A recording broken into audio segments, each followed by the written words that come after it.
¿Me están escuchando bien? ¿Tengo buen audio? Sí, señora. Vale, voy a cerrar mi cámara para poder proyectar y quedarme.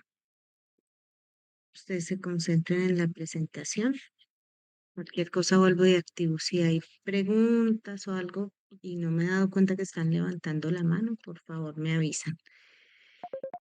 Antes de iniciar el tema de hoy, porque hoy ya nos introducimos al tema de nutrología. Em, les subí como una guía para que puedan trabajar sobre el caso, cada grupo. Los grupos están ya organizados, algunos están pendientes de conseguir su colaborador. mm, y pues la idea es, si hay alguna pregunta al respecto del trabajo que han ido haciendo, pues me lo manifiesten hoy o poder organizar una asesoría para trabajar con ustedes en el transcurso de la semana. Y el, el taller pues está claro y les adjunté la matriz para que puedan trabajar sobre esa matriz. Y mm, Profe, una pregunta. dime, Joner, ¿Para cuándo sería el tiempo que daría la asesoría? sería para el jueves. Pero es que no sé cómo está, creo que ustedes el jueves pueden en la tarde, ¿cierto? O después de la clase. Ah, yo después de la clase ese jueves no puedo. Sería el jueves por la tarde, O sea, tipo 2 de la tarde. tipo 2 de la tarde, ajá. Vale, profe, entonces. Vale. Bueno, niños, entonces, si no hay más preguntas, si se acuerdan de algo, pues al final de la clase me dicen, ¿listo? Bueno, entonces vamos a dar inicio al tema de hoy. Voy aquí a cerrar, apagar mi video y voy a compartir mi clase, mi pantalla.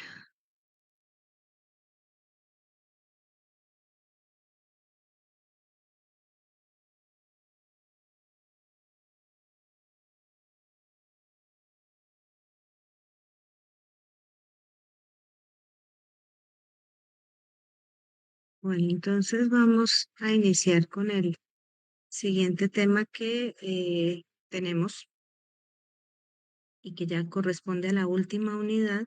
Igual en esta unidad vamos a ir integrando aspectos de lo que ya hemos trabajado en clases anteriores. Entonces, pues, y seguramente también pues vamos a trabajar otros elementos desde las técnicas de facilitación que no, que no hemos trabajado antes. Mm, de manera que vamos a iniciar aquí con el tema de abordaje fisioterapéutico desde el enfoque de la neurorehabilitación en el adulto con hemiplegia y con hemiparesia. Entonces, ya ustedes han conocido, han interactuado con adultos con hemiparesia o hemiplegia. El semestre pasado, pues vieron los aspectos de evaluación, aplicaciones de escalas y de test y medidas en paciente con lesión de neurona motora superior. Y pues hablaron de la etiología de muchos de estos casos, entre ellos pues el hecho de tener un paciente con un daño encefálico pues, puede estar asociado a muchas causas, ¿no? Es una patología muy diversa y pues en el caso más común o entre los casos más comunes está el accidente cerebrovascular o la enfermedad cerebrovascular de tipo isquémico o hemorrágico, que es como lo que más frecuentemente vamos a encontrar, pero también en nuestro medio es muy común el trauma cráneoencefálico, y las lesiones por neoplasia a nivel cerebral. Entonces, pues son las tres causas etiopatológicas pues, más comunes y aquí pues simplemente vamos a mencionarlas. Lo, lo importante a tener en cuenta aquí es que son lesiones que ocupan un lugar en la cavidad encefálica, son lesiones que pueden estar promoviendo la destrucción del tejido encefálico, que pueden estar comprimiendo estructuras del tejido encefálico y que según su ubicación, pues van a generar diversas manifestaciones y eh, generarán a largo o a mediano plazo discapacidades de tipo físico, ¿sí? Y de tipo intelectual según el área o las áreas que se comprometan. También pues que van a ser lesiones que con cierta frecuencia pues afectan a un grupo poblacional más que el otro según la etiología. Entonces en el SB sabemos que son adultos, mayores de 60 años. En el trauma craneoencefálico sabemos que la población es mm, de mayoría masculina y en edades entre los 18 y los 30 años. Y pues ya las neoplasias que tienen ya un rango de edad mucho más indiferenciado, ¿sí? No tienen como un rango de edad específico para presentarse. Pero sí, con este panorama general, pues podemos darnos cuenta que es una de las principales causas de discapacidad múltiple en los adultos, en los jóvenes, adultos y adultos mayores, y que necesariamente pues todo ese compromiso del que les estoy hablando pues va a comprometer las actividades que realiza el paciente de manera cotidiana, ¿no? O sea que va a tener una implicación fuerte en la independencia y en la autonomía de estos pacientes porque comprometen el desempeño de las actividades de la vida diaria.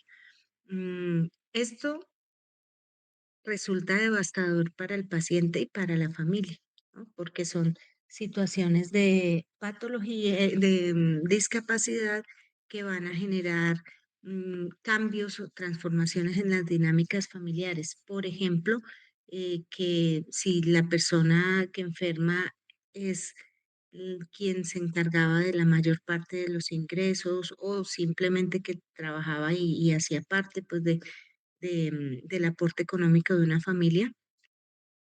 Entonces se altera esa dinámica porque no se cuenta con ese ingreso y además otras personas tienen que dejar de dedicarse tiempo completo a las actividades a las que se dedicaban porque deben empezar a trabajar en el cuidado de esa persona con tantas secuelas. Entonces genera una situación que es compleja para la familia, que es compleja para el paciente y que además pues genera altos costos también en la atención en salud, porque van a requerir en su momento atención hospitalaria, van a requerir también atención domiciliaria cuando pues tienen la ventaja de ser aprobados este tipo de servicios. Regáleme un momento.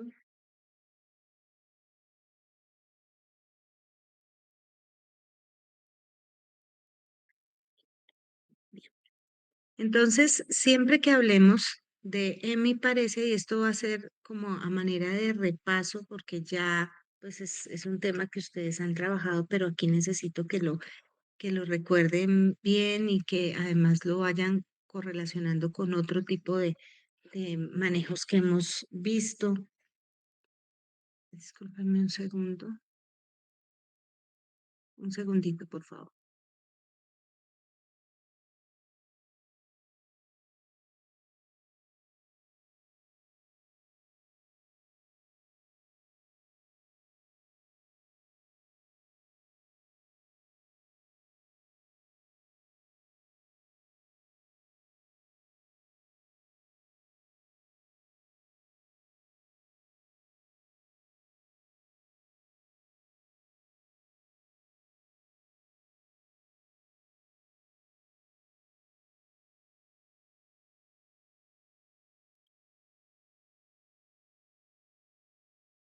A ver si ya puedo volver a la presentación. Bueno, entonces les estaba diciendo que cuando hablamos de una, bueno, que íbamos a integrar muchos conceptos y pues entre ellos está, pues, partir de esa diferenciación entre qué es un paciente con una hemiparesia y con una hemiplegia, que yo sé que todos lo tienen claro, pero vale la pena tener presente que ese paciente que tiene una parálisis parcial del hemicuerpo, que tiene una hemiparesia, pues va a tener mayor funcionalidad, un mejor pronóstico en su proceso de rehabilitación, va a poder caminar con asistencia o sin asistencia y pues va a recuperar su participación en las actividades en las que solía participar. Mm, el paciente con hemiplegia, pues al tener ese compromiso total en el hemicuerpo comprometido, en el hemicuerpo afectado o pléjico, pues va a cursar con mayores dificultades para el desempeño en sus actividades de la vida diaria. mm, y pues generalmente, pues vamos a contar con un paciente que requiere mucho más apoyo para el desarrollo de las actividades y va a tener un apoyo terapéutico más prolongado, eh, que va a implicar más costos también y más transformaciones a nivel económico y a nivel de las dinámicas familiares, como les mencionaba hace un momento. ¿Qué es lo que vamos a encontrar que está ocurriendo en el adulto? Entonces, lo primero, pues hay que entender que el adulto que tiene una hemiplegia, pues, o una hemiparesia, ha cursado dentro de ese proceso por unas fases, ¿no? Entonces, dentro de esas fases, pues una cosa es cómo se comporta el adulto con hemiplegia en la etapa aguda, como en la etapa subaguda y como en la crónica, y qué ocurre en él, desde lo emocional y lo cognitivo y lo motor, en cada una de estas fases, pero también qué ocurre en su entorno, ¿no? Porque son situaciones muy diferentes según la etapa en la que se encuentre. Entonces, eh, en las etapas iniciales, pues vamos a encontrar un adulto en un estado de conciencia que puede cursar con confusión, con desorientación, em, porque puede ser debido a una isquemia, a una hemorragia, a un trauma, ¿cierto? Que genere una diversidad de daños en el tejido encefálico, pero eso compromete su estado de alerta, ¿no? Entonces vamos a encontrar un adulto con confusión o desorientación o pérdida total de la conciencia, em, que va a ir recuperándose en la medida que se va retornando a ese equilibrio hemodinámico, que se van generando todas las respuestas a nivel sistémico para poder superar o poder regular las funciones nuevamente, recuperar el equilibrio. Sin embargo, según la severidad de la lesión, pues es posible que estas alteraciones en el nivel de conciencia pues persistan por más tiempo o se instauren en el paciente. Em, el sentir el cuerpo dividido es algo que nosotros debemos entender que está ocurriendo en el paciente y que le causa una impresión bastante fuerte al momento de intentar moverse, ¿no? Cuando tenemos un lado del cuerpo que no responde a nuestra orden, que no responde a nuestro deseo de moverlo, de cambiar de posición o de mantener una postura, pues ese sentir el cuerpo dividido de esa manera es lo que más eh, angustia va a generar y frustración va a generar en el paciente. Entonces eso va a derivar en el miedo, miedo a caer, miedo a que lo muevan y lo suelten y no sean capaces de sostenerlo, miedo a lo que pueda venir de ahí en adelante, porque no puede moverse, porque no puede ir al baño, no puede trabajar, no puede hacer muchas cosas que podía hacer antes,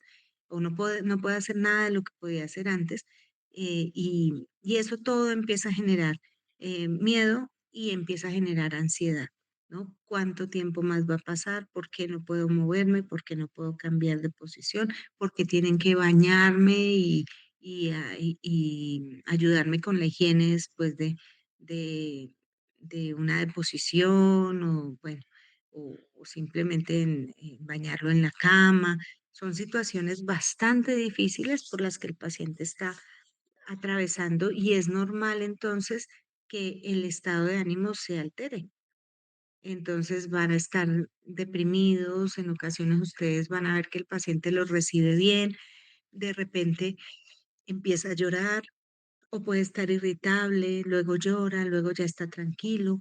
Entonces son como una mezcla de emociones que van a aparecer mientras el paciente asume su nueva condición, ¿no? Además de eso, pues vamos a tener otros hallazgos que son propios del daño en la neurona motora superior. Entonces va a estar el tono alterado. ¿Y cómo creen ustedes que se comporta el tono en este paciente con hemiplegia? Es decir, ¿cuáles son las transformaciones que se van sufriendo o que va viviendo este paciente en la medida que va avanzando su condición? ¿Cómo está ese tono? Profe, pues yo recuerdo que inicialmente se presentaba una hipotonía y ya pues a medida que avanzaba como la condición ya se presentaba la hipertonía. Exacto. Entonces, eh, en esa etapa de shock, recuerden, el paciente va a estar hipotónico, ¿no? Y más o menos, eso puede durar más o menos cuánto, Viviana. No me acuerdo. Eso puede durar más o menos 3 semanas. Pasada la tercera semana o finalizando la tercera semana, el tono empieza a tener cambios. Se empieza a instaurar la espasticidad. No se instaura de un día para otro, eh, em, pero sí se empiezan a ver algunas reacciones asociadas. El paciente empieza a cerrar la mano, empieza a mover el pie llevándolo hacia plantiflexión y entonces puede ocurrir que el paciente cree que la familia cree que está recuperando el movimiento. Ay, es que ya está cerrando la mano, mira, es que ya mueve la mano cuando yo lo ayudo a mover o le digo que se ayude a mover y él mueve el pie, mueve la mano y resulta que esas son simplemente los rasgos de los primeros signos de instauración de la espasticidad, ¿no? Entonces, o el incremento del tono muscular. Entonces, eso puede empezar a aparecer desde finales de la tercera semana, inicios de la cuarta semana, y ya ahí en adelante, el segundo mes, tercer mes, ya contamos con una espasticidad instaurada, ¿no? Y aparecen esas reacciones asociadas ya con más fuerza. Es más difícil realizar el movimiento para el paciente, ya no porque está hipotónico, sino porque cada vez que inicia el movimiento se desencadena una reacción asociada. Entonces, eso lo lleva a asumir posturas inadecuadas, entonces es el paciente que está todo el tiempo mirando hacia el lado que no está comprometido, la mano cerrada, el pie caído, el codo en flexión, o sea, su patrón flexor en miembro superior, la cabeza girada, como les decía, la escápula se retrae y cuando está sentado, cuando está acostado, pues empieza a observarse esa simetría a nivel postural. Y pues la pérdida de la independencia, que es algo que desde la fase inicial se hace como más evidente, más fuerte, y en la medida en que el tono va aumentando, el paciente, a pesar de esas reacciones asociadas, pues ese tono elevado le da como más soporte al momento de intentar sentarse o al momento de mantenerse sentado o mantenerse de pie. Entonces es algo, lo único pues como bueno que uno podría rescatar del hecho de que el paciente tenga una espasticidad, ¿no? Que por lo menos le da más soporte al momento de intentar hacer un cambio de posición, de trasladarlo de la cama a la silla, de la silla a una camilla, a una colchoneta. Y eso es como el comportamiento y el panorama general de lo que le está ocurriendo a la persona con hemiplegia, desde el inicio de la lesión hasta el, ya la instauración de la espasticidad. Perdón un segundo que necesito conectar aquí una cosa. Espérenme un segundito.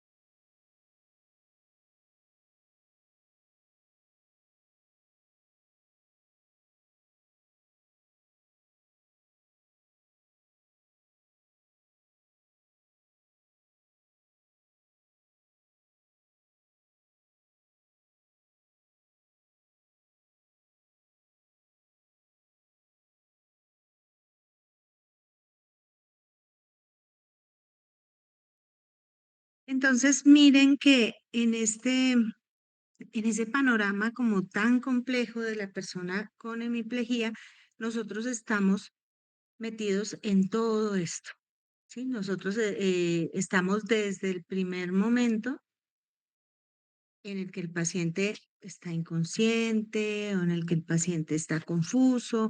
Desde estas primeras etapas podemos estar activos trabajando con el paciente siempre y cuando tenga orden de movilización, ¿no? Porque también en etapas iniciales, mientras la persona está eh, recuperando su hemodinamia, ¿cierto? Manteniendo un buen equilibrio y una buena condición en la que el edema haya disminuido.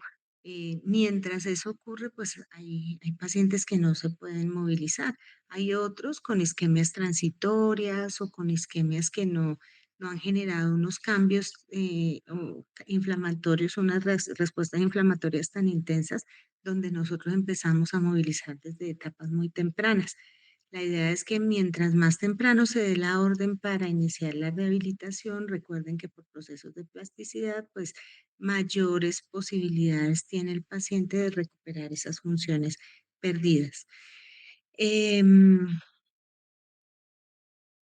y nosotros tenemos que tener en cuenta todos estos aspectos, ¿no? De saber en qué etapa está el paciente para definir qué vamos a plantearnos dentro de nuestros tratamientos e involucrar mucho al paciente en cuanto a qué tareas voy a incluir en los procesos terapéuticos para que este paciente que tiene miedo de no poder volver a hacer sus actividades, que está frustrado porque no puede moverse solo, que está asumiendo una posición inadecuada, que la familia no está participando, no sabe cómo ayudarlo, pues nosotros estamos ahí como viendo todas las opciones que tiene el paciente para ver por dónde empezamos a plantear el tratamiento. Pero siempre incluir esas tareas que al paciente le dejen claro que él se va a acercar poco a poco a recuperar esa función perdida que tanto añora recuperar. Entonces, eso con respecto al panorama general. Desde lo que está ocurriendo a nivel motor en el paciente con hemiplegia, pues solamente recordar, porque también lo veíamos en el niño, ¿sí? Cuando hablábamos de este niño con lesión de neurona motora superior, el paciente con hemiplegia o con hemiparesia, pues está pasando por un proceso de desinhibición de los centros superiores. Y eso significa que los movimientos que vamos a encontrar, anormales, se me saltó, este era por acá, con los patrones anormales. ¿Qué vamos a encontrar aquí? Unos patrones de movimiento que se desvían del patrón típico que encontramos nosotros porque hay un tono muscular aumentado que altera las respuestas del cuerpo en contra de la gravedad, una afección directa de ese mecanismo de inervación recíproca, lo que hace que al no tener control ese de mi cuerpo comprometido, pues se empiecen a generar movimientos en masa, movimientos sin un propósito o movimientos que se desvían del objetivo que se tiene, ¿no? Hay una liberación de la actividad tónica refleja, está la presencia de los patrones en masa o los patrones totales que se salen del patrón normal y lo que nosotros vamos a buscar es eh,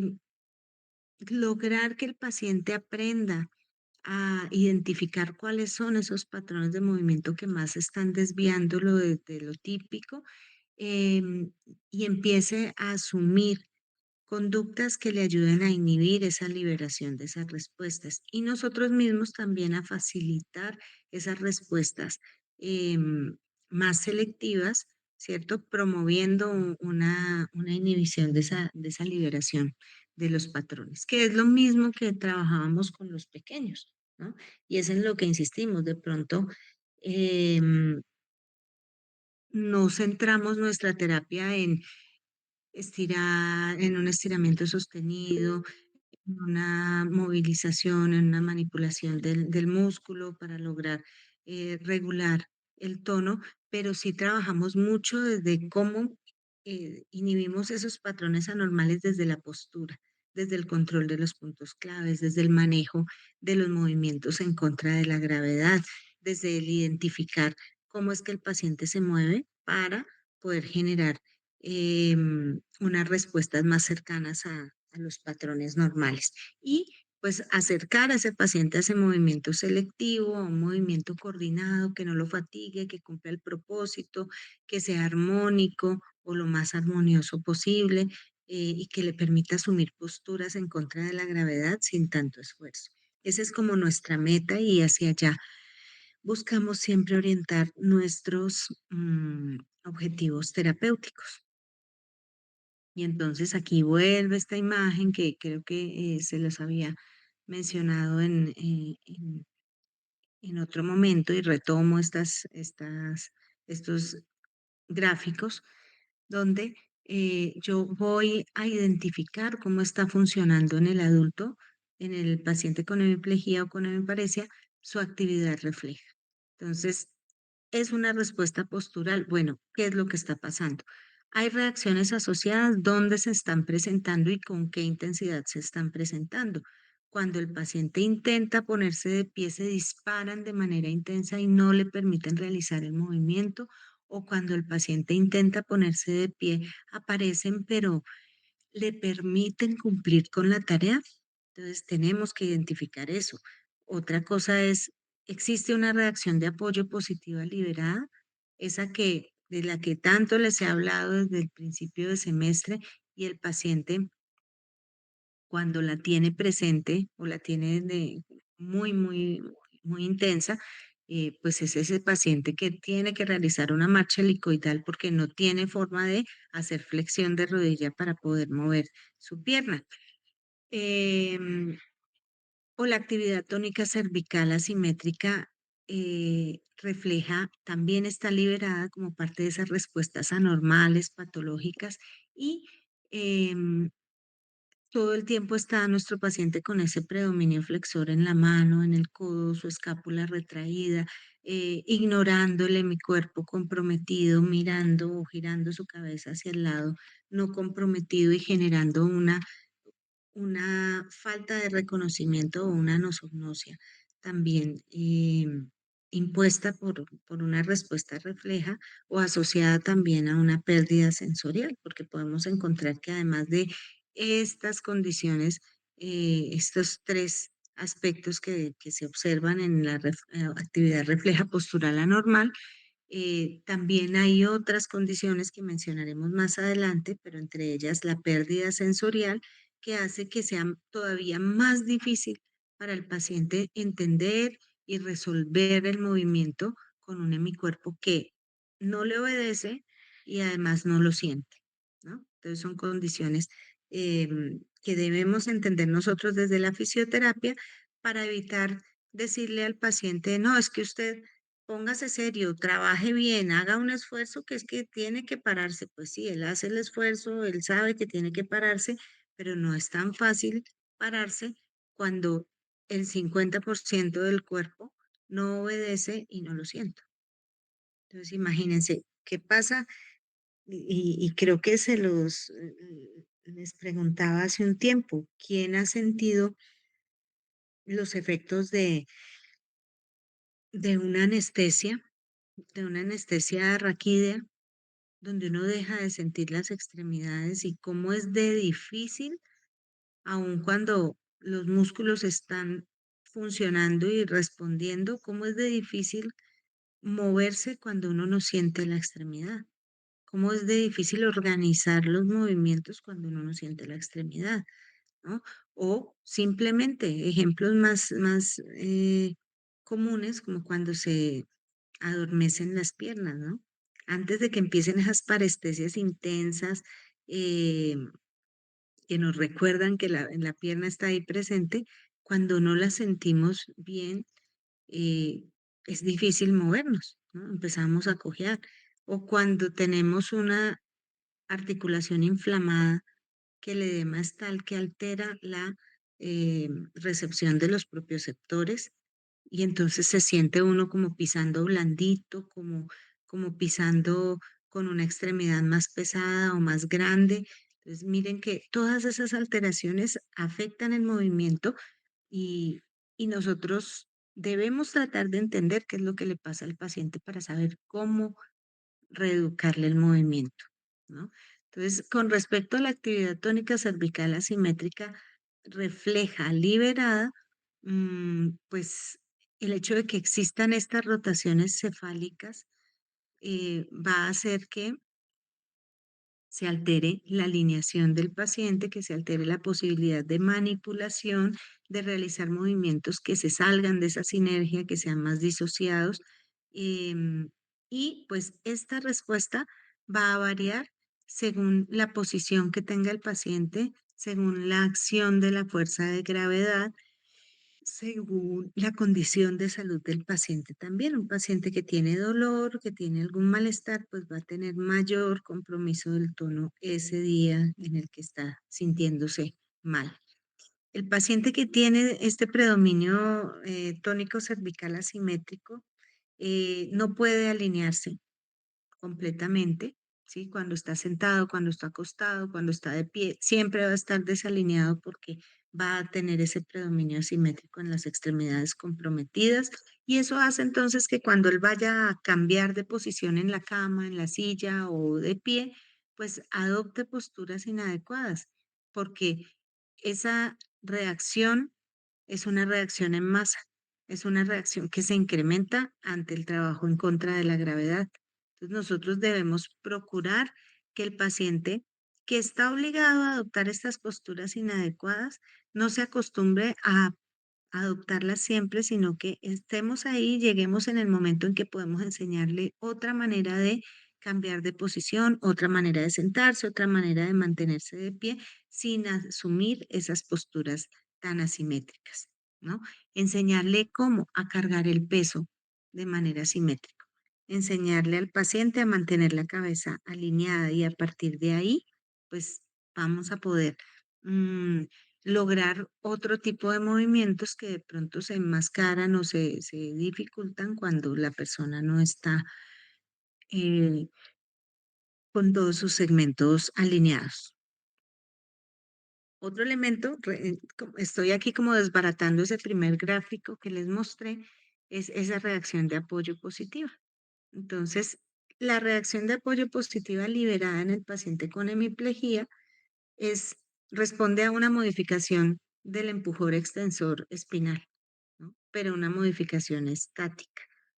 El paciente siempre va a tener esa respuesta extensora cuando está presente en él. Y se libera ante los siguientes estímulos, más comúnmente, ¿no? Que son un estímulo propioceptivo a nivel del pie por estiramiento de los intrínsecos, o sea, cuando hay apoyo de pie, o un estímulo exteroceptivo cuando las almohadillas plantares contactan el piso.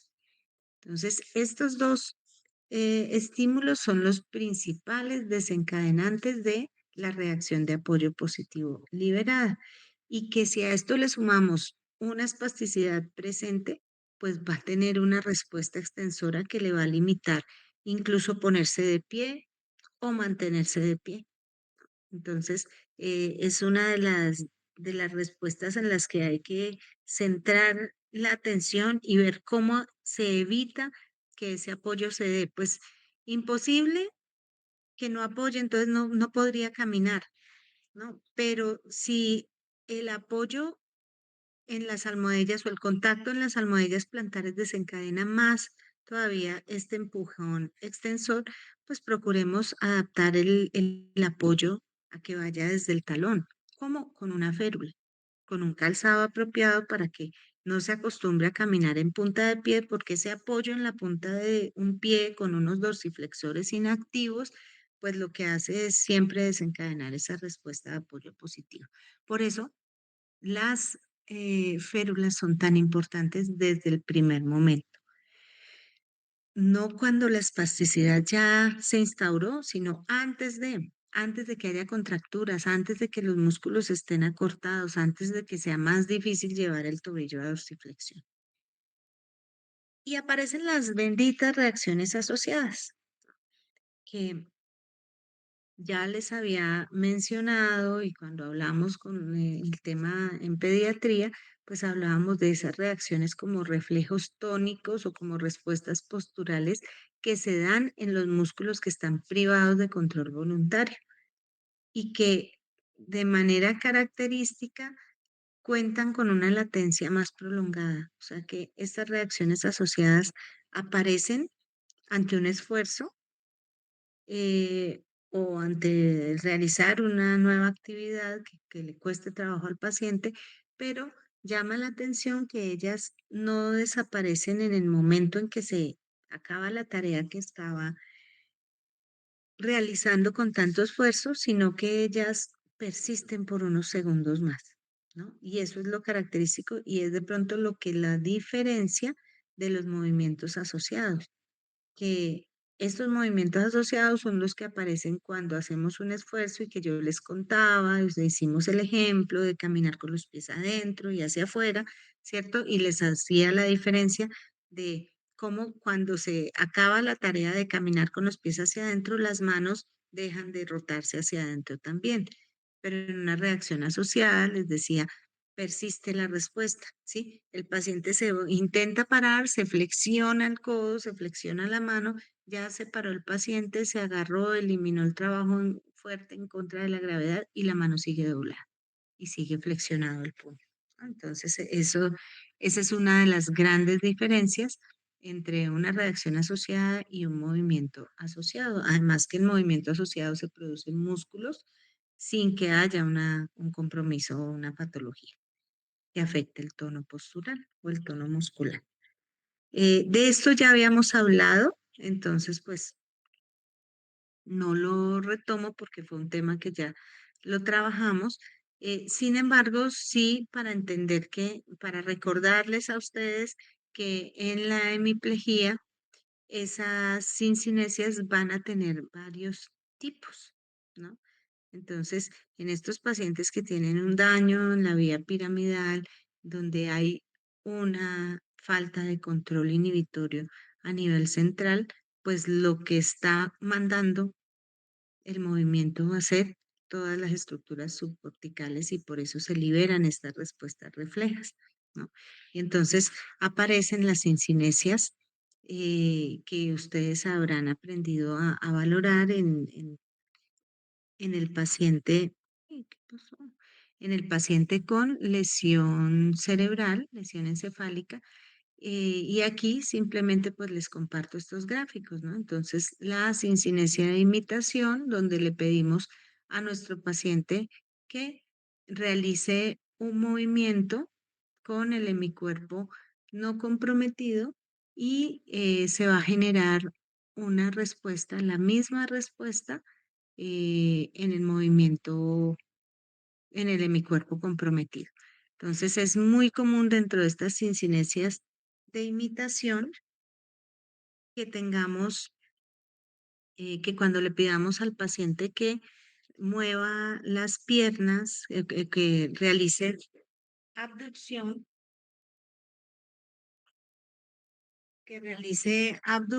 de la pierna no comprometida, haga lo mismo, el mismo movimiento con la pierna comprometida, ¿no? Pero si yo le pido que realice la abducción con la pierna comprometida de manera voluntaria, no lo va a hacer, ¿sí? Solamente lo hace como un movimiento de imitación.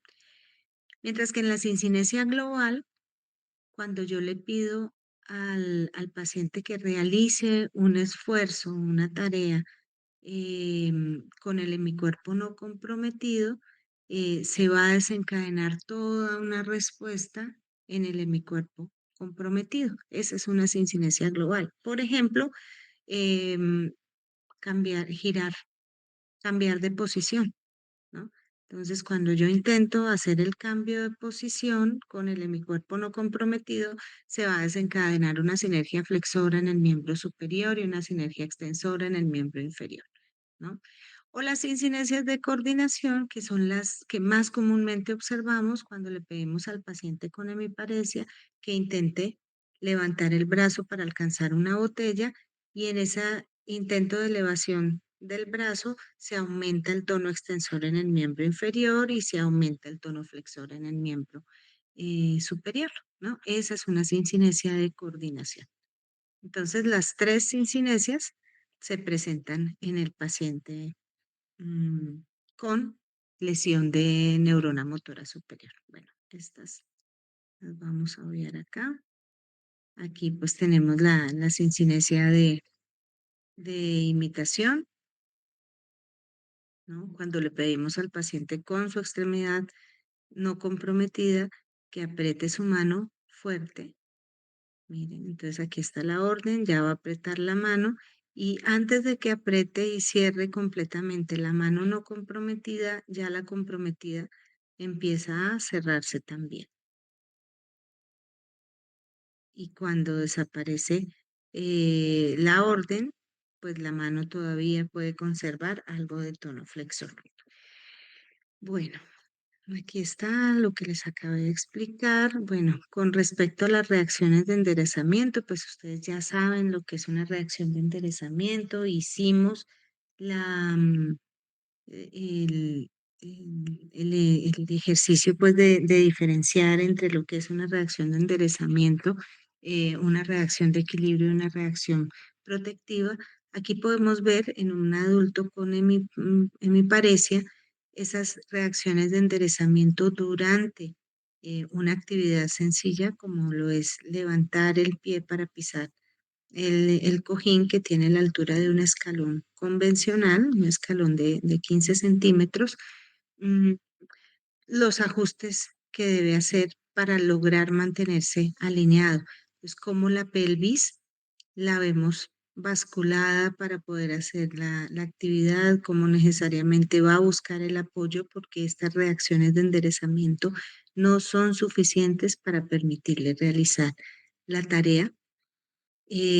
No tiene la posibilidad de alinear la cabeza para poder contrarrestar esas tareas, esa fuerza de gravedad y para poder responder con alineación del tronco y de las extremidades y poder ejecutar la actividad que se le pida. En este caso, pues la actividad era subir el escalón, ¿cierto? Pero puede ser caminar, sentarse, pararse, girar en la cama, moverse hacia una silla. En el adulto con hemiparesia o con hemiplegia, pues estas reacciones de enderezamiento van a estar bastante comprometidas porque se pierde esa acción cortical inhibitoria, pero también pues se pierde esa noción de los dos hemicuerpos, de tener dos hemicuerpos que funcionan a la par. Em, entonces, es nuestra tarea trabajar sobre esas reacciones de enderezamiento, lograr que el paciente aprenda a alinearse y en este ejercicio, por ejemplo, en una tarea que puede ser común para el paciente, miren aquí, estos bastones están apoyados sobre dos sillas, o sea que es el paciente el que debe controlar el soporte de peso Yo lo que busco con esta posición es lograr la alineación de este centro importante que es la cabeza, de estos puntos claves proximales que son los escapulares, de este punto clave central principal que está aquí a nivel del esternón, ¿sí? Y partiendo de esta alineación, yo ya puedo definir qué tanto peso soporta en ambos hemicuerpos. Si soporta más peso en este hemicuerpo, pues el bastón se va a levantar y se va a resbalar, ¿no? Entonces yo tengo que mantener el equilibrio del soporte, de la posición, de la alineación para lograr trabajar estas reacciones de enderezamiento y es algo que uno está retroalimentando todo el tiempo. El espejo se convierte en en una herramienta importante para que el paciente sepa cómo es estar alineado, cómo es mantener la cabeza dentro de la línea media y cómo ese mantener la cabeza dentro de la línea media va a ayudar a que el resto del cuerpo se pueda eh, enderezar también.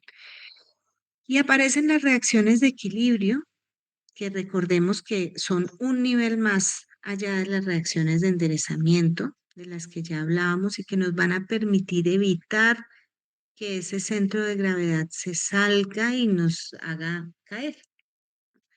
Em,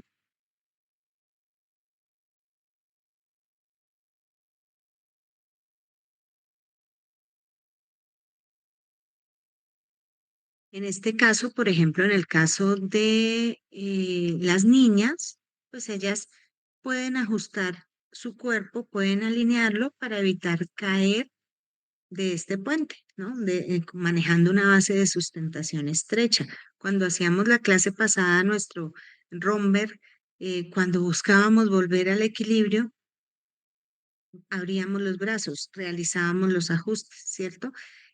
En el adulto con hemiparesia no es tan fácil, ¿no? Que un paciente pueda mantener esta posición, o sea, aquí ya verán el después de esto, surgen muchas respuestas, muchos patrones anormales, una mala alineación de la cabeza con respecto al tronco hace que estas reacciones de equilibrio no se presenten tan fácilmente, ¿no? Y ya más adelante les cuento en qué termina esta primera tarea de aquí, que era simplemente, bueno, simplemente no, para un paciente con me parece es bastante difícil lograr mantener el apoyo en esta rodilla y en esta mano de manera cruzada, siendo su extremidad, su hemicuerpo comprometido, el izquierdo. Estas reacciones de equilibrio requieren que haya un trabajo muscular intenso para lograr compensar y modificar el tono postural en el momento en que sea necesario, ¿no? Buscar el equilibrio desde la línea media cuando se está perdiendo la estabilidad es un poco complicado y requiere una acción muscular importante de la que nosotros no siempre nos hacemos conscientes, ¿no? Si no funcionan adecuadamente, pues lo que va a pasar después es la tercera línea, tiene que aparecer la tercera línea de defensa. Si ya no fue suficiente con ese ajuste del cuerpo más brusco, con más movimiento, pues aparecen ya las otras reacciones que son protectivas, cuando ya la caída es inminente, cuando ya lo que tengo es que proteger mi cuerpo porque el centro de gravedad se salió de esa base de sustentación, ¿no? Entonces van a aparecer todas estas respuestas para generar una protección ante una lesión que pueda ocurrir con la caída, ¿no? Entonces, ¿qué pasa? Miren aquí, nuestro paciente no fueron suficientes las reacciones de equilibrio o el insumo que tenía para las reacciones de equilibrio y lo que hace es irse de frente, ¿no? Porque no hay un suficiente soporte de los músculos para lograr la alineación y mantener ese centro de gravedad dentro de la base de sustentación, que era amplia, pero pues para él es muy difícil. Em, entonces, miren, aquí está más fácil la secuencia, donde el paciente intenta por unos segundos mantener esta posición y lo que hace es centro de gravedad se va hacia adelante y él cae con todo su cuerpo y colapsa, ¿no? Porque estas reacciones protectivas no son lo suficientemente efectivas, están presentes, pero no le permiten a él ser la defensa ante una caída, una defensa eficiente pues ante una caída. Y debe contar este paciente, esta persona, con una adaptación automática de los músculos ante los cambios de posición, las situaciones que no la tienen, las situaciones que ante, ante una tarea que le pongamos, como en el caso del balón, el paciente solamente para llevar los brazos hacia adelante.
Hola niños, ¿me escuchan?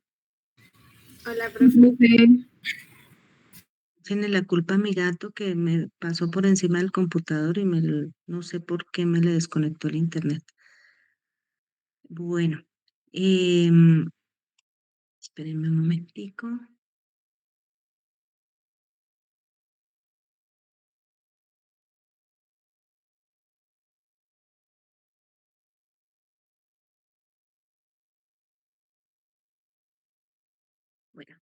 Ahí estábamos, ¿cierto? Profe, estamos viendo el Classroom. Ay, ¿por qué no me deja ver? Ujú, qué raro. Espérate un momentico.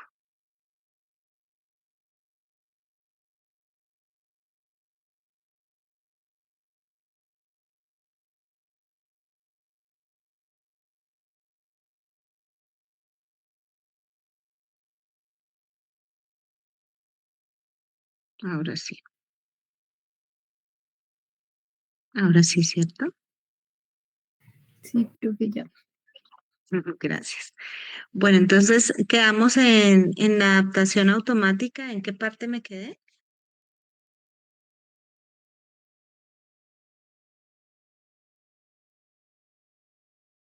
Para que me orienten. Alcanzamos a hablar del porqué de la adaptación automática.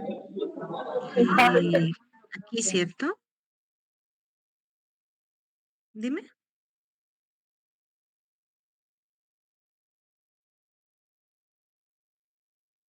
Hola.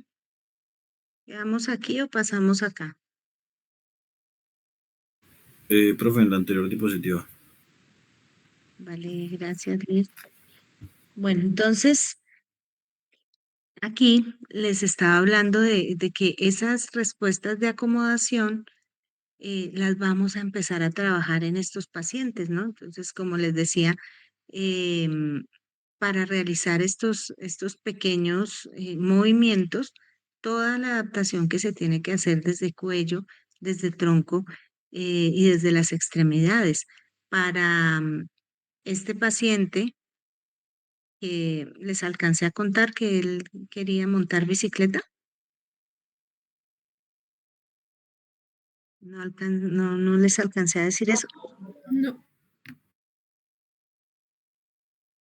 Bueno, el caso es que este pacientico tenía su mayor deseo era montar bicicleta, ¿no? Necesitaba recuperar su independencia porque era su medio de transporte y teníamos que lograr que él tuviera esa adaptación automática de los músculos axiales, pero también de toda su musculatura en extremidades para lograr un control excéntrico y concéntrico en contra de la gravedad durante actividades más complejas como esa. Entonces, esta tarea la tuvo que repetir un montón de veces para luego empezar a pasar a una bicicleta estática y luego ya lograr que él volviera a montar bicicleta por las calles de Popayán. Igual en el caso de él, pues como tenía un patrón extensor al apoyo tan marcado y una plantiflexión, tiene sus deditos en garra, cada vez que intentaba dar un paso, el pie se enredaba y ese era uno de los temores de él para salir a caminar, que cada movimiento eh, le implicaba un riesgo de caída o de tropiezo. Entonces empezamos a trabajarle esos ajustes automáticos durante la flexión, la extensión, subir y bajar escalones y luego ya trabajar el apoyo. Pero primero, ¿cómo lográbamos este ajuste? Mírenlo, aquí está. También desde cuello, tronco, buena alineación para poder lograr esas tareas básicas al momento de realizar una actividad cotidiana como era subir un escalón. Además de todas estas alteraciones en el mecanismo postural del paciente, pues está también tener en cuenta cuáles son las complicaciones más frecuentes que pueden estar asociadas a la función motora. Y em, yo ya les había mencionado que una de ellas era la alteración de la función mental, ¿no?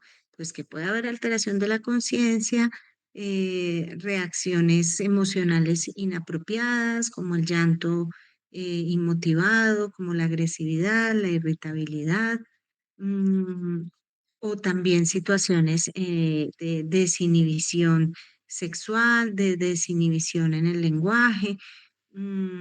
la capacidad intelectual puede estar reducida, entonces es el paciente que pierde la capacidad para el cálculo, para la lectura, para la escritura, para el juicio, el raciocinio, eh, la, todo aquello relacionado con el contenido del pensamiento y afección del lenguaje, la capacidad para estructurar frases, pero también para generar una idea en un contexto determinado, la dificultad para realizar tareas motoras que antes podía realizar o para reconocer estímulos sensoriales o sensaciones que antes reconocía.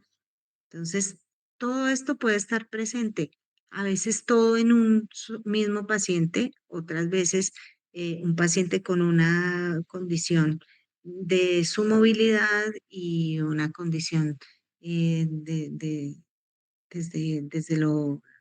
el habla o una agnosia o una apraxia o todas las anteriores porque hay compromisos que son masivos y se alcanza a deteriorar bastante toda la función cognitiva. Pero están también las alteraciones sensitivas, ¿no? Entonces, todo lo que el paciente está sintiendo en el hemicuerpo comprometido puede estar alterado, ¿no? Desde lo propioceptivo y lo exteroceptivo, que los va a llevar a no reconocer su hemicuerpo, ¿no? Desde la pérdida del reconocimiento sensorial, una nosognosia, una hemiasomatognosia, y ustedes saben que, qué es lo característico en un paciente con hemiasomatognosia, muchachos. Recuerden esos conceptos.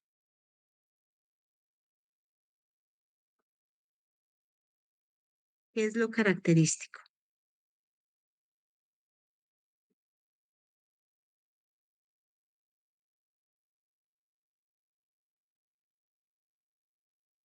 ¿Qué recuerdan de técnicas de evaluación?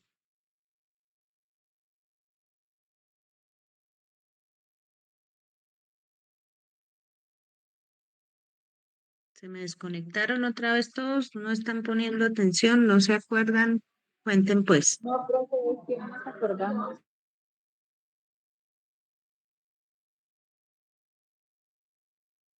Los escucho. Profe, que no nos acordamos. ¿Qué pasa? ¿Qué pasaría si yo dejo de sentir, si pierdo la representación sensorial de mi cuerpo a nivel cortical?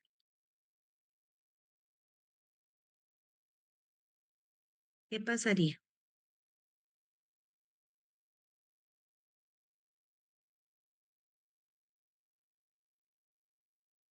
Profe, no sé si estoy bien, pero pues el paciente pierde o sea, la forma pues de interpretar su propio cuerpo.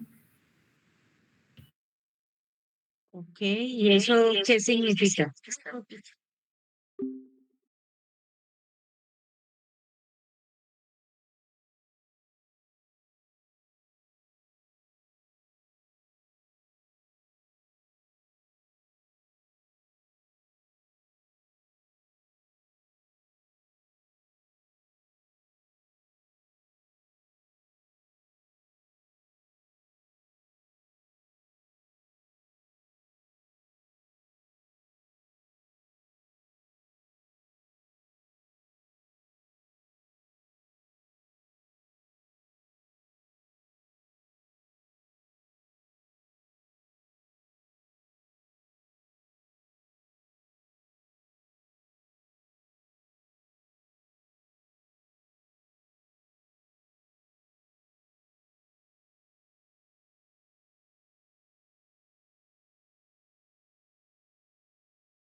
Cuando se me unió el celular ahí, yo colgué y colgué toda la llamada.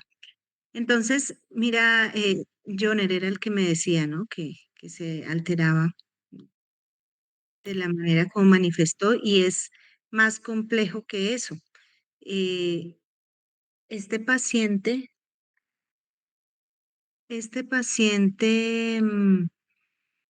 con hemiasomatognósia, eh, no dibuja, si yo lo pongo a dibujar su cuerpo, no dibuja todo el cuerpo, sino una mitad.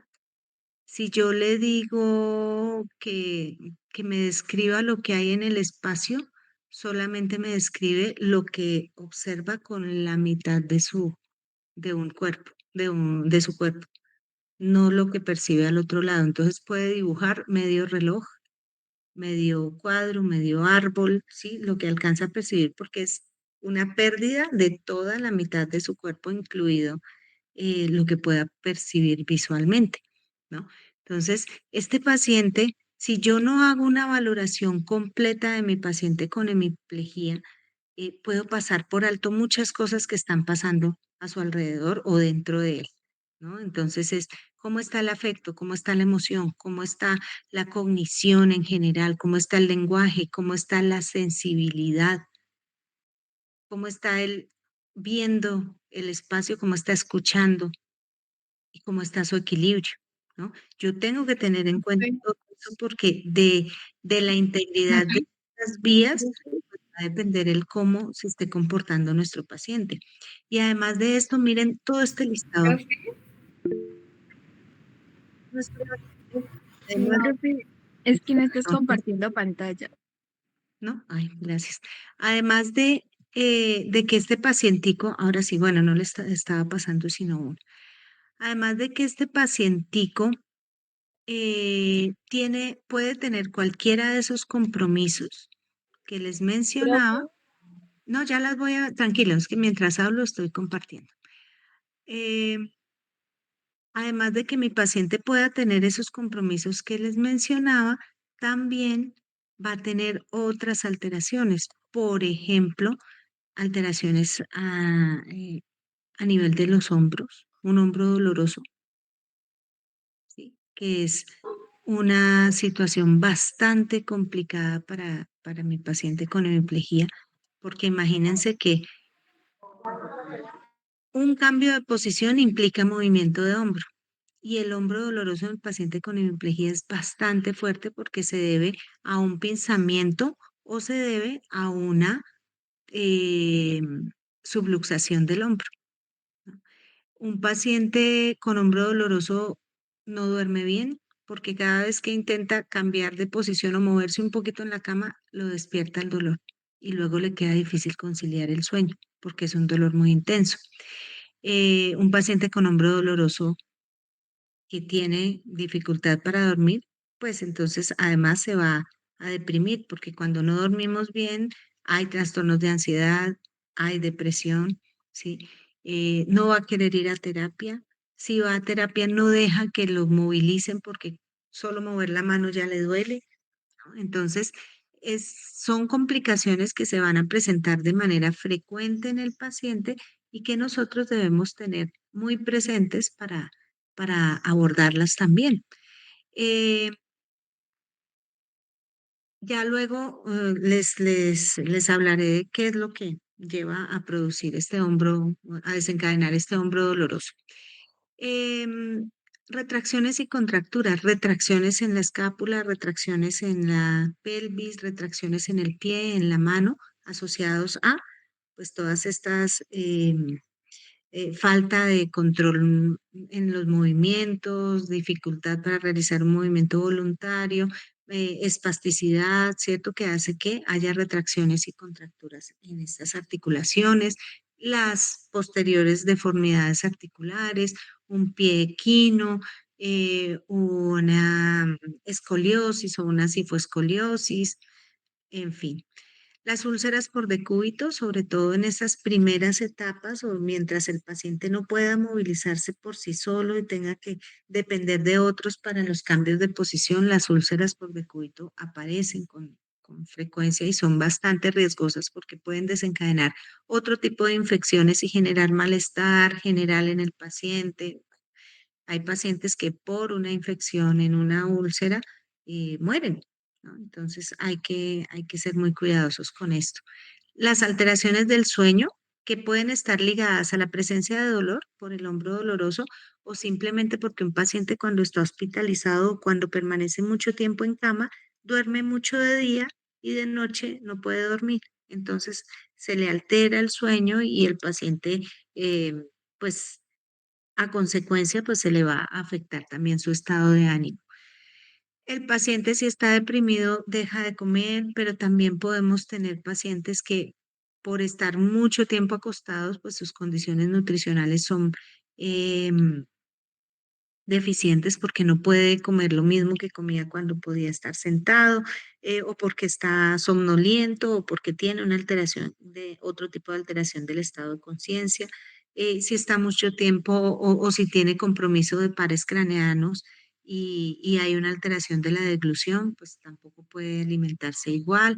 Puede haber complicaciones respiratorias por estar mucho tiempo en decúbito o por disfagia, ¿cierto? Y por broncoaspiración. Hay desacondicionamiento físico porque el paciente no puede movilizarse igual que antes. Puede haber osteopenia, osteoporosis, todo derivado pues de esta situación. Entonces miren que son complicaciones que no son extrañas, no son poco frecuentes, son bastante frecuentes en el adulto con hemiplegia. Pero la mayoría pueden lograr este grado de independencia, ¿no? Son adultos que pueden ponerse de pie, que pueden caminar, que pueden desplazarse, que pueden lograr cierto grado de independencia, pero de todos modos el hecho de no tener un hemicuerpo que sea eficiente en cuanto a los ajustes, sí, las reacciones de equilibrio y las protectivas, pues hace que sus salidas se restrinjan, que exista el temor a caer o el riesgo también de una caída y de una fractura a consecuencia de la misma. Em, bueno, esta no aquí ahorita Bueno, esto está relacionado con el abordaje, ¿cierto? Desde otros enfoques, desde la mirada inicial que nos planteaba Boat, que vuelven a aparecer los esposos Boat aquí, porque ellos se centraron primero en el planteamiento del tratamiento del adulto y luego en el planteamiento de los niños, ¿no? Em, y desde el concepto BOBAT, a ellos les preocupaba bastante esa falta de inervación recíproca, esa falta de control sobre la inervación recíproca, que hiciera que ese estado de elongación o de acortamiento de los músculos determinara cómo iban a estar distribuidos los procesos inhibitorios o excitatorios en el sistema nervioso de cada paciente, ¿no? Y en cómo las eferencias que se iban a producir derivados de los estímulos en los músculos, pues fueran a generar respuestas desbordadas, flexoras, extensoras, patrones en masa. Y desde su mirada, ellos insistían en que había una separación de la actividad superior. Pues esto a nosotros ahora nos parece como, pues sí, obvio, pero pues ellos llegaron a esa conclusión a partir de muchas observaciones, de revisar muchas bases neurofisiológicas, muchas evidencias de otros médicos, de otros científicos como Sherrington, y llegaron a estas conclusiones. Hay una separación de la actividad integrada superior que produce respuestas motoras anormales y eso está generando un cortocircuito en los patrones que realiza el paciente y eso pues se expresa en un patrón anormal. ¿Qué decía Bobat? ¿Qué decían los esposos Bobat? Pues hay que tratar ese cortocircuito, hay que tratar de restablecer esos circuitos eléctricos para que el cortocircuito se resuelva y ya no haya una separación de la actividad superior con la actividad periférica. Mm, por eso, en estos enfoques terapéuticos se hacía mucho por eh, influir y modificar las eferencias motoras desde la periferia.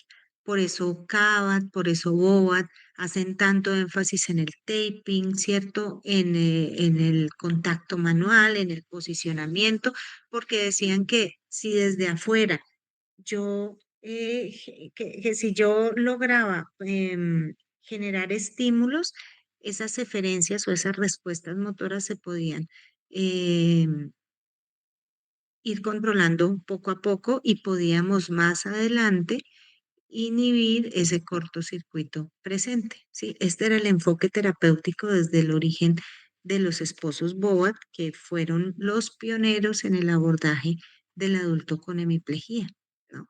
Y asumieron unas consideraciones terapéuticas donde nos decían que lo principal era inhibir la espasticidad, ¿no? Que debíamos realizar movimientos lentos para que esa inhibición se diera, sin desencadenar ese reflejo de estiramiento que se producía cuando movíamos bruscamente un segmento. Y que siempre se iniciaba el tratamiento desde una inhibición de la espasticidad y que era necesario que esa inhibición se empezara a abordar desde antes que se instaurara la espasticidad, o sea, desde la etapa hipotónica, empezar a trabajar al paciente, posicionarlo, reeducarle el movimiento para que cuando se empezara a instaurar la espasticidad no lo hiciera con tanta intensidad. Y en eso tenían muchísima razón y eso se sigue aplicando. Lo que no sigue siendo tan no se sigue al pie de la letra es esto de que tenemos que inhibir la espasticidad. Se hace desde la posición inhibitoria, pero pues como ustedes ya saben, no es como la única estrategia que se va a asumir al momento de abordar al paciente con hemiplegia. Em,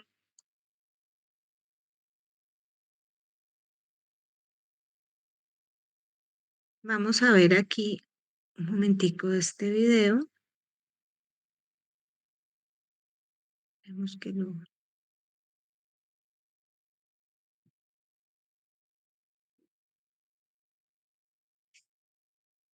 bueno, ustedes van a observar este paciente y su evolución. Bueno, el video está sin sonido.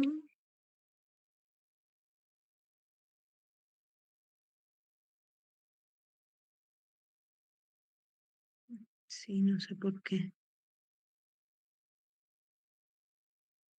Bueno, vamos a observar bien todos los patrones. Los dejo ahí viendo un segundito.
Bueno, entonces ahí van viendo la evolución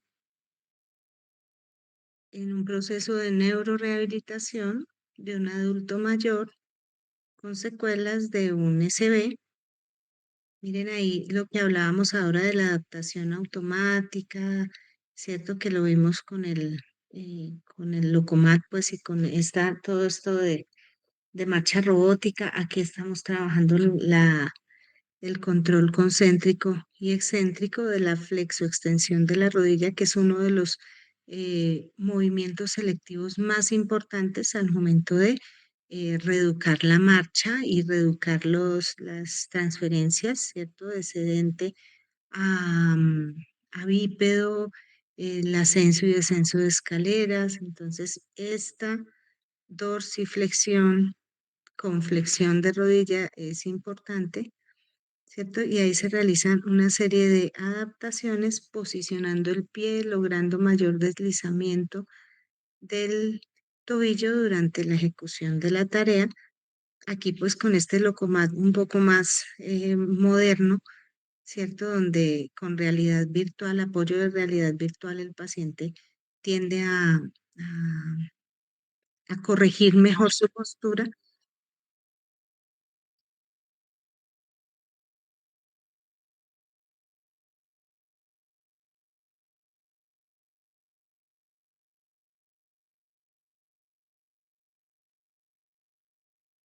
Miren, el soporte de peso es distinto. ¿De qué le sirve a él el Locomat cuando está en rehabilitación? El poderse, primero desde autoestima, ¿no? El poder verse caminando de esa manera y segundo, empezar a generar nuevos engramas de movimiento, ¿no? Para que poco a poco, con sumatoria de estímulos, el cerebro se acostumbre nuevamente a lo que es la marcha, así sea pasiva con el Locomat, luego él va recordando y lo va eh, incluyendo o sumando a sus actividades de paso en la reeducación ya sin el uso del Locomat.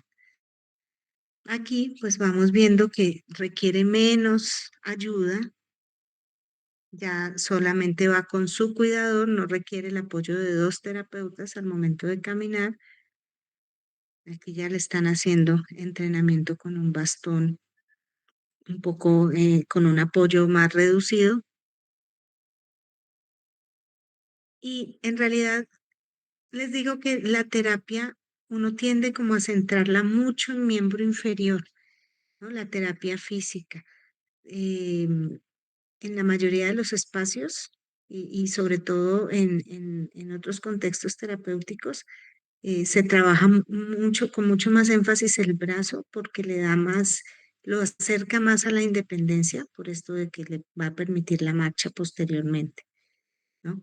Esas son actividades basadas en la tarea. Él no se ha ido al supermercado, él está simulando esa actividad de mercado en el entorno terapéutico, ¿no?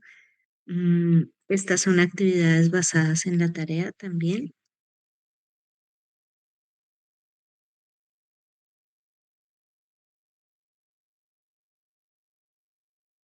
¿Qué les llama la atención a ustedes de ese proceso?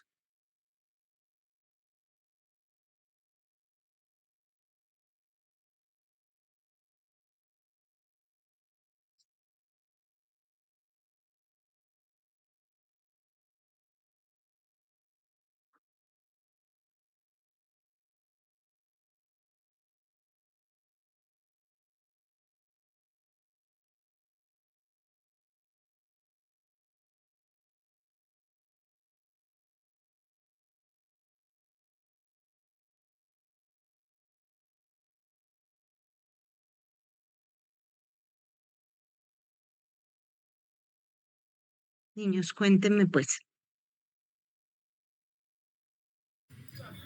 Pues, profe, que pues primero habían pues como varios pisos como ayudándole, pero igual todo iba como a un mismo objetivo. Y que pues la tecnología los, o sea, ayuda demasiado y pues lo Ah, ayuda también a pues a volver a como a eso. muy bien, entonces miren que aquí es importante el trabajo interdisciplinario, ¿no? Necesariamente se trabaja con terapia física, terapia del lenguaje si es necesario, porque es un paciente que puede tener disartria o que puede tener problemas de deglución, ¿no? Entonces es necesario un trabajo en equipo. Em, Se necesita trabajar, ojalá, con otra persona. Nosotros en nuestro entorno, y nos aterrizamos un poquito a lo que vivimos aquí, no contamos con auxiliar ni podemos darnos el lujo de trabajar dos terapeutas con un paciente, pero sí podemos involucrar a la familia y me parece más importante todavía, ¿no? Que sea la familia quien esté ahí trabajando con nosotros, dándonos apoyo con el paciente, ¿sí? Porque son pacientes que primero necesitan mucho soporte físico y un solo terapeuta no siempre lo puede hacer, ¿no? Ustedes se dieron cuenta lo complejo que es manejar un paciente neurológico porque pesan bastante y más cuando uno está trabajando marcha, ¿no? Que existe el riesgo de que se caiga el paciente desde su propia altura. Entonces, necesitamos involucrar a la familia, no solo para que nos ayude, sino para que ellos entiendan cómo es que deben posicionar, ¿no? Eh, la tecnología es importante. Nosotros nos adaptamos. Aquí en Colombia hay muy pocas instituciones donde pues, cuentan con el Locomat, pero nosotros podemos adaptar la realidad virtual, ¿cierto? De hecho, en una de sus prácticas la aplican con una consola Xbox, creo, ¿no? Donde se trabaja sobre una plataforma móvil, sensores de los controles los ayudan a realizar el movimiento, ¿sí? Eso sí lo hemos trabajado desde años atrás en algunos sitios y da muy buen resultado, ¿no? Lo que pasa es que nos toca adaptarnos a las condiciones, entonces no vamos a tener el Locomat, pero podemos poner las barras paralelas para que el paciente tenga el apoyo, podemos adaptar una superficie inestable, ¿cierto? Con colchonetas o con alguna tabla móvil. mm, Y ya lo que tiene que ver los movimientos pasivos durante la marcha, sí, ahí sí nos toca a nosotros con ayuda retroalimentar. Y así todo, pues sin este apoyo tecnológico, los pacientes logran salir y logramos hacer un buen proceso de rehabilitación. En realidad, lo que más importa es que empecemos a trabajar el tono desde el momento, desde antes de que empiece a deteriorarse el movimiento, ¿sí? Anticiparnos a la instauración de la espasticidad, enseñarle al paciente que hay que controlar la cantidad de movimiento que se realice, que sepa que para dar un paso no tiene que realizar movimientos tan exagerados, sino enseñarle cómo alinearse para que el movimiento se pueda dar de mejor manera, que el paciente aprenda por sí mismo a inhibir el tono enderezándose, posicionando mejor su pierna, ¿sí? Ustedes lo veían la semana pasada con el último colaborador, ¿no? Que espera a que, a que se detenga el clonus para poder seguir realizando el movimiento o el desplazamiento, ¿no? Ellos aprenden a inhibirse y el paciente con hemiparesia ya sabe que si está aumentándose el tono flexor, tiene que alinear la cabeza, tiene que modificar la posición de los hombros y empieza a regularse eh, esa respuesta flexora que de pronto no le está permitiendo realizar el movimiento. Pero si yo aprendo a hacer eso desde antes que se instaure fuertemente la espasticidad, voy a tener una mejor respuesta por parte del paciente. ¿Sí? Ustedes, pero es que yo no les dejé ver el último pedacito, donde el paciente ya,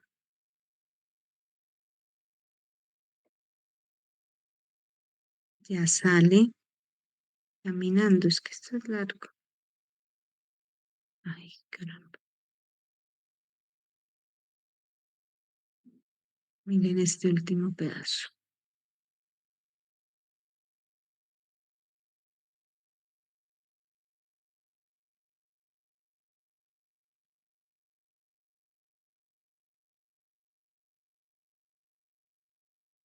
Miren aquí ya.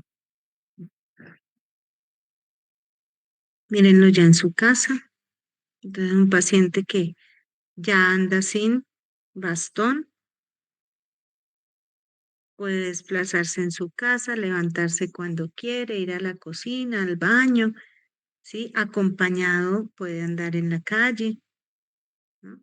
Entonces, eso es ya un alcance importante de la independencia del paciente. Ya luego uno empieza a entrenarlo para otras situaciones fuera de la casa. Pero este es el primer paso y a como estaba en la terapia, a verlo ahora con este patrón de marcha, pues es algo bastante, pues es como parte de nuestra meta principal en la neurorehabilitación. Entonces, aquí están dos de los objetivos de tratamiento desde el enfoque neurorehabilitador actual y es intentar, sin desviarnos de lo que Boas dijo en su momento, aquí se sigue trabajando sobre las eferencias motoras, cambiar esas eferencias motoras proporcionando al paciente una sensación normal de tono y de movimiento.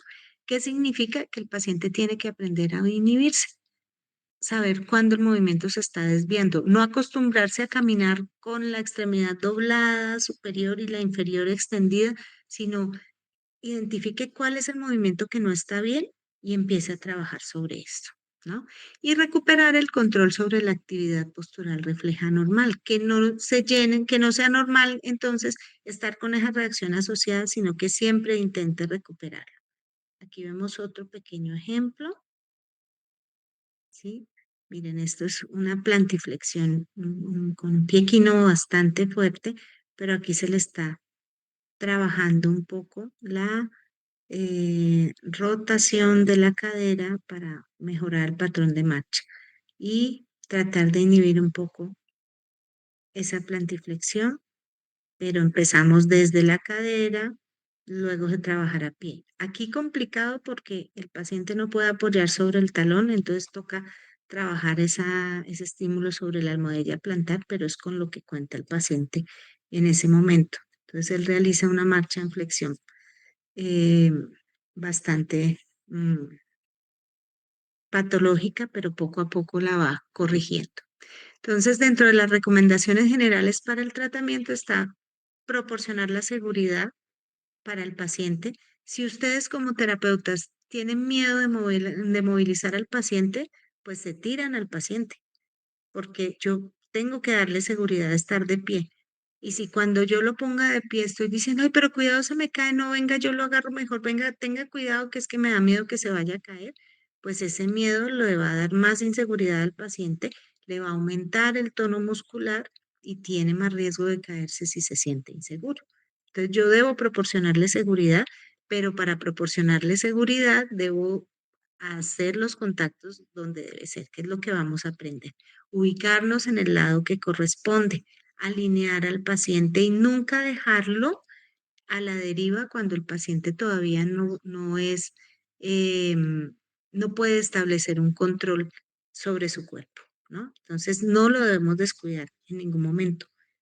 Si algo cuidamos nosotros es que el paciente no se vaya a caer desde su propia altura porque eso le va a comprometer, lo va a complicar en su proceso y luego el paciente no se va a querer poder parar, además de la responsabilidad tan grande que tenemos nosotros en caso de que una lesión ocurra. Em, Manejar un ritmo adecuado. Cada tarea debe tener un ritmo adecuado, debe permitirle al paciente que se adapte de acuerdo con sus capacidades. No debe ser una tarea demasiado compleja que el paciente no pueda hacer y que se exija más de lo que puede hacer. Debe ser una tarea acorde con sus capacidades y que el paciente poco a poco se vaya adaptando para realizarla. Entonces, ay, si el paciente quiere volver a, no sé, a barrer y trapear su casa porque ella se encargaba del aseo de su casa, pues entonces la tarea no es coger la escoba y el trapeador, la tarea es empezar a lograr control, flexionando y extendiendo el codo, el tronco, perdón, enderezándose, manteniéndose bien en bípedo para luego poder empezar a trabajar con una herramienta. Siempre se le debe explicar qué es lo que se va a hacer y hacia dónde se quiere llegar. Y esto no solamente con el paciente con hemiparesia, sino en todo paciente, ¿sí? ¿Para qué vamos a hacer este ejercicio? ¿Para qué lo vamos a movilizar? ¿Por qué sentido tiene que usted sostenga esos dos bastones a los lados? ¿Para qué, qué tarea va a poder hacer después con este ejercicio? Y eso ya motiva al paciente. Y una premisa que es importante y no se les olvide nunca, proporcionar tan poca ayuda como sea posible y tanta como sea necesaria, ¿sí? Como lo que nos decía el paciente el jueves pasado, ¿no? Si usted me pone la mano aquí, si usted se ubica acá, pues no me va a dejar mover, ¿no? A veces uno por hacer más, lo que hace es entorpecer el movimiento y puede hacer que el paciente se lastime o que gaste más energía. Entonces, solo lo necesario, ni muy poco, que el paciente no pueda hacer la tarea, ni mucho que hagamos que el paciente no se esfuerce o que entorpezcamos la tarea. ¿Listo? Entonces, tan poca ayuda como sea posible y tanta como sea necesaria. Esa va a ser nuestra premisa cuando trabajemos con un paciente con mi parecia. Vamos a dejar aquí, em, porque aquí ya entramos en las etapas de tratamiento en el adulto con hemiplegia. Entonces, ahí ya vamos a tener otro tema larguito que compartir y que trabajar con ustedes. Mm, Hasta aquí ¿hay alguna pregunta? No, profe. Bueno, listo. Entonces, terminamos aquí nuestro tema. Vamos a vernos la próxima semana, pero el próximo jueves, perdón, para el examen, pero no podemos hacer clase práctica porque tenemos el laboratorio ocupado, ¿no? Entonces vamos a trabajar. Igual seguimos con la temática de hemiplegia, pues mientras tenemos el espacio para la práctica, tenemos, tenemos pues tema para desarrollar. Si No sé cómo están ustedes. ¿Cuándo es que tenemos el examen práctico? El otro jueves, ¿no? Sí, profe, el jueves de la otra semana. Ah, bueno, listo. Bueno, ahí vemos, qué organizamos. Y los horarios que tienen ustedes libres son el jueves por la tarde, ¿cierto? Sí, profe, el jueves de 2 a 4, porque a las 4 ya tenemos clase. Ujú. Bueno, porque se podría buscar un espacio de 2 a 4 para práctica de PNF, para que ustedes puedan practicar y yo les pueda acompañar en asesoría en el laboratorio que ya por la tarde estaba desocupado. ¿Les parece? Bueno, igual yo lo reservo y quien necesite, pues ahí voy a estar. Bueno, profe. Bueno, niños. Entonces, Linda, ¿me necesitabas?